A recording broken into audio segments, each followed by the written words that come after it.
Good evening, Roth, and welcome to episode 124 of the World of Goldcraft. As usual, I'm your host, the Lazy Goldmaker of thelazygoldmaker.com, and I'll be talking about goldmaking for about 20 minutes. I am recording this, as usual, live on Twitch, so if you want to tune in, then head on over to the twitch.tv/lazygoldmaker, and I record on Thursdays at about 8 p.m. Central European Time. The podcast is made available by my patrons that, amongst other things, can get access to my full TSM setup. So if you're interested in that, then head on over to patreon.com/thelazygoldmaker. So with all that out of the way, let's get into the meat and potatoes of this thing. We'll talk about what's going on with the week, and there are some things happening this week that are a little bit interesting. World Quest week, so you get more reputation from World Quests. So now is definitely the time to do that. Particularly if you have some Crafters Mark II characters, now is the time to get those rep-locked recipes if you haven't already. There's like some of the 168 items, base items, that are locked behind reputations. And you can really utilize the buff this week to get you there. So that's sort of the main thing. And then, of course, Darkmoon Fair will be coming to town on Sunday. Which brings with it a lot of gold making opportunities. Not that many that I personally engage in, I'll be fair and very honest. But there are tons of guides there about the items that are only available during Darkmoon Fair week. There are some items that are cheaper during this week, and then some items that typically sell really well during Darkmoon Fair week. I know that Graham Randall had a pretty comprehensive guide. I'll make sure to link that in the episode description. And there are multiple other guides and posts about this out there. Maybe I should make one, but that would require me finding out the opportunities that are there. But definitely one of the many cyclical events in WoW that you can take advantage of and make some very good gold with. So definitely check that out.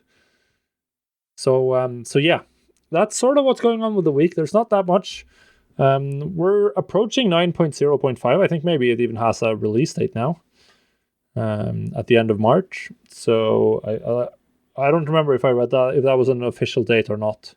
So someone will probably be in the comment section telling me that I'm wrong. I might be, but it's not far off. It's not going to bring much, just some rebalancing. We might see a surge in legendary sales, as they are rebalancing some legendaries, I think. At least they're rebalancing a lot of specs and covenants, which might push another legendary into the limelight or another spec into the limelight, which means that people will go back to farming Soul Ash and buying more base legendaries, even though they're still buying them in a pretty hefty quantity. But yeah, let's go into this week as discussion points. I actually have two things that I'm going to talk about this week, and the first one is titled "Why I Don't Like Farming." Because there's a reason why I named my website and my Twitch channel and everything else. Why I'm branding myself as the Lazy Goldmaker. I'm not a gold farmer. I hate farming for gold. And that's one of the reasons why I got into professions and the auction house.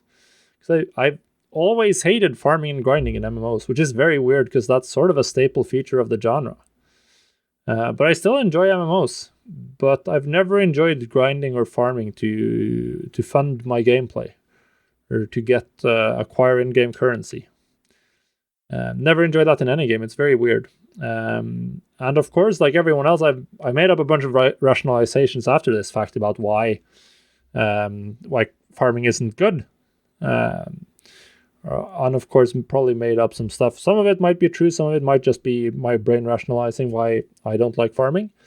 But I think the most important one for me personally, farming feels like work. It's like you get an hourly wage and you go out and work for that hourly wage for someone else. That's what it feels like to me. It doesn't feel like fun. And that's the biggest reason why I don't farm.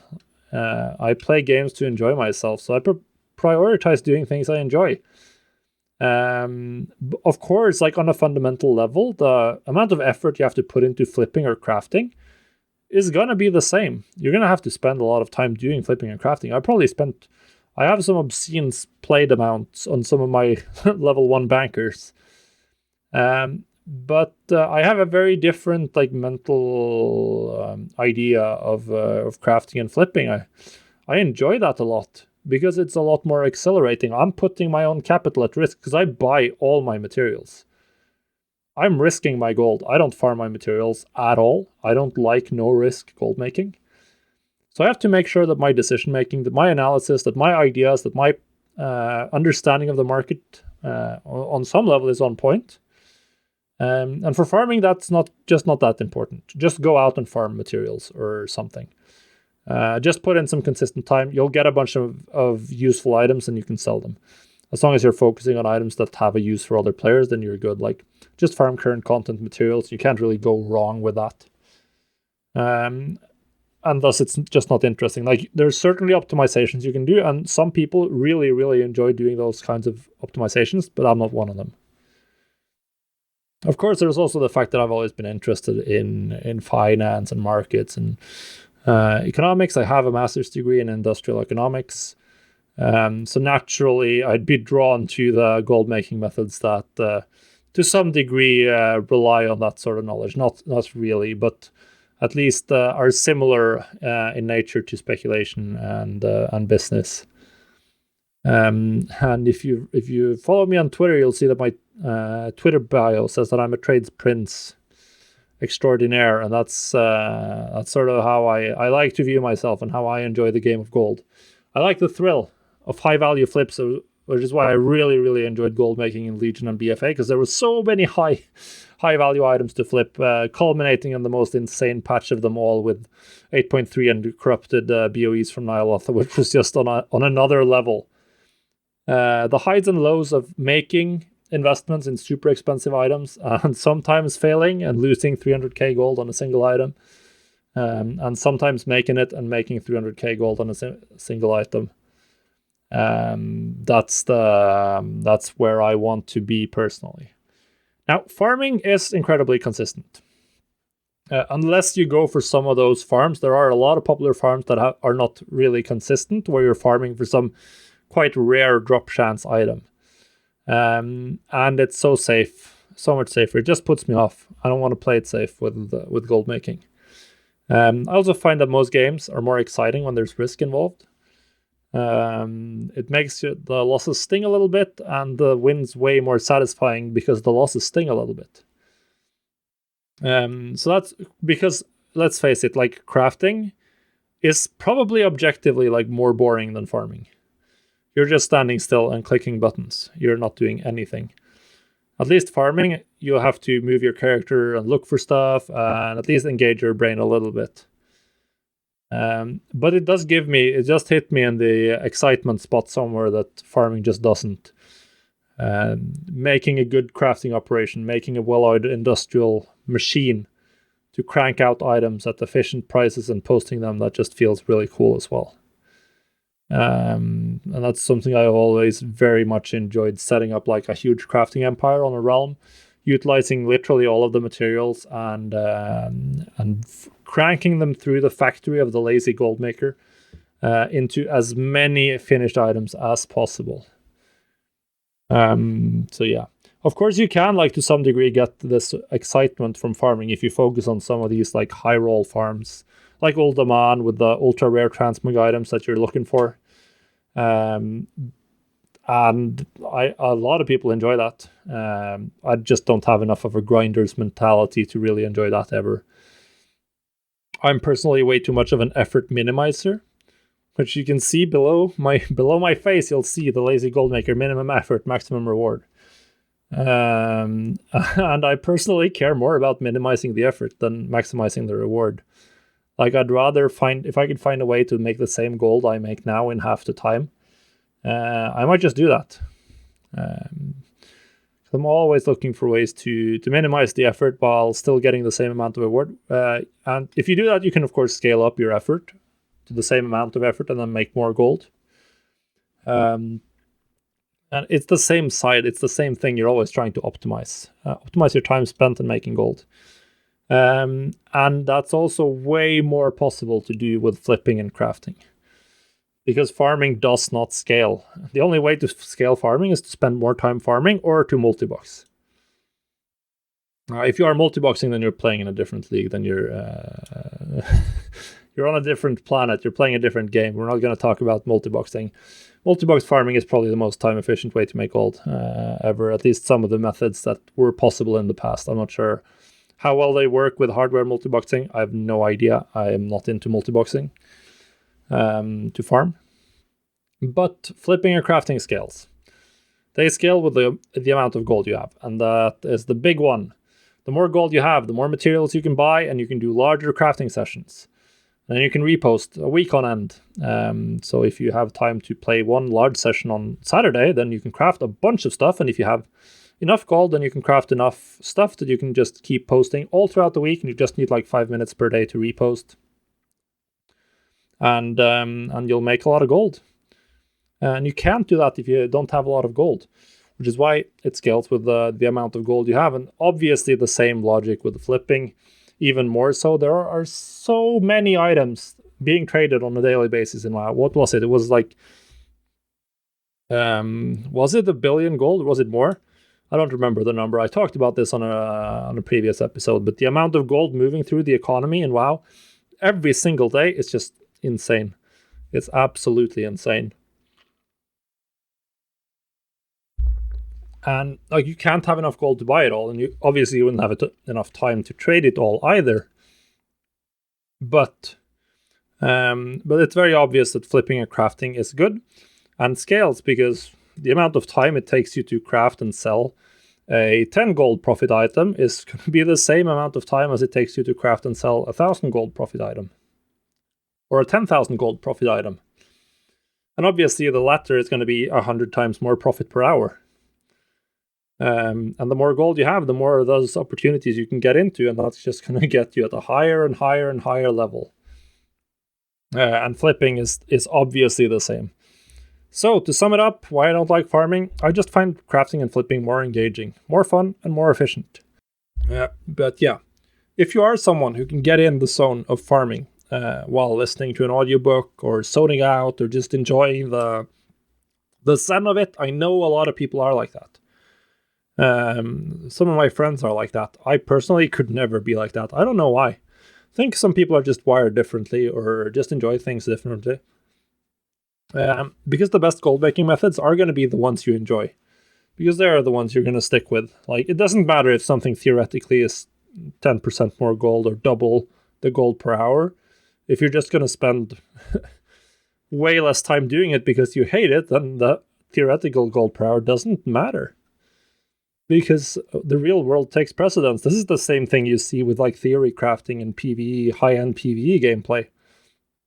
People are running simulations to figure out like what the best DPS specs are. But the simulations don't take into account a lot of like real raid situations. So you'll see classes that were like by far the best, looked like theoretically by far the best DPS in a single target situation, that were not used almost at all in Castlanathria and World First Progression. It's the same thing. There are other factors than just like the theoretical optimal way. And you want to find what's optimal for you and what works for you. If that's farming, then great. If it's crafting and flipping, then even better, because then I can help you out. And on that note, let's talk about something. We'll go on a segue into a completely different, not a completely different topic. We'll still be in the realm of gold making and World of Warcraft, of course. But as we talked about last week, monolite ore. Monolite ore that I might have accidentally manipulated the market on. But the point here is that players always forget markets exist.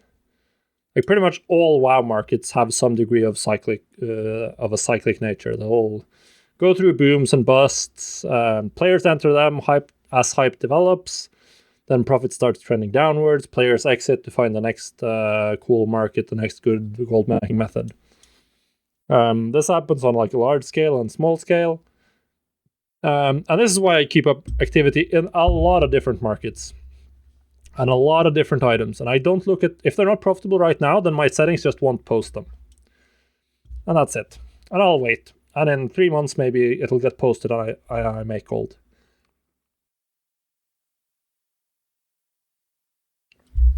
And this happens, the area where this happens the most, by far, is stuff from the last expansion before this one, where people forget this part of where people just forget that it exists. And this has happened to a pretty crazy degree with a lot of items from BFA right now. Obviously, Monolith Ore is one of them, where it's barely being farmed, but it's still being used by a lot of crafters. It's still very useful because ATVs still sell really well, so if you can be bothered doing the Expulsum Shuffle, then you'll be making bank. You can still do it for Huff Plates. You can still use it for a lot of different things, and there are obviously going to be loads of other examples from other expansions. Like you have Spirits of Harmony from Mist of Pandaria. Although that's a very well-known item that people have been farming and manipulating for years on end due to the large number of mounts that item is used in. Mount crafting is generally like one of the best old world crafted items ever. Another one is Island Expedition gear. People don't farm them at all, and prices have just been trending upwards to an insane degree.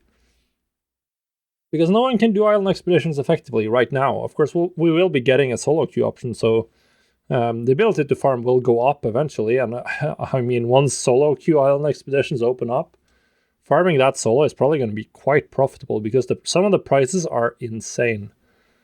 But there are going to be tons of other markets like this from BFA, tons of stuff that I'm not aware of probably, or haven't thought of or haven't looked into, where people have just forgotten about them. Because people, generally speaking, when people, at the end of an expansion, people are really sick of that expansion.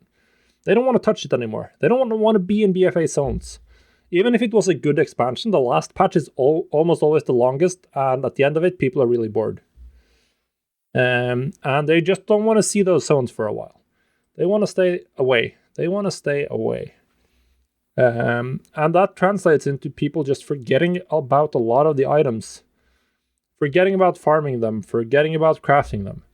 But then there are always going to be collectors, always going to be people who look up items on Wowhead and figure out what they're missing from their transmog collection, and they'll be buying those items, they'll be buying those mounts. You can sell them, and you can probably make a lot of gold. You're making, for a while I was making like 2 to 3 times crafting cost on ATVs.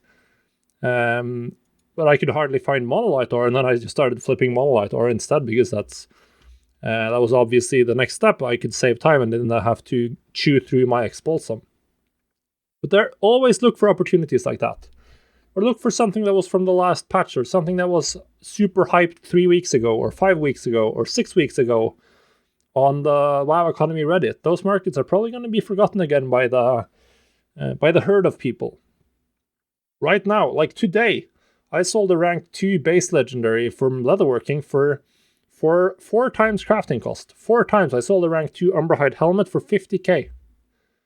Because suddenly the auction house ran dry and someone reset the price.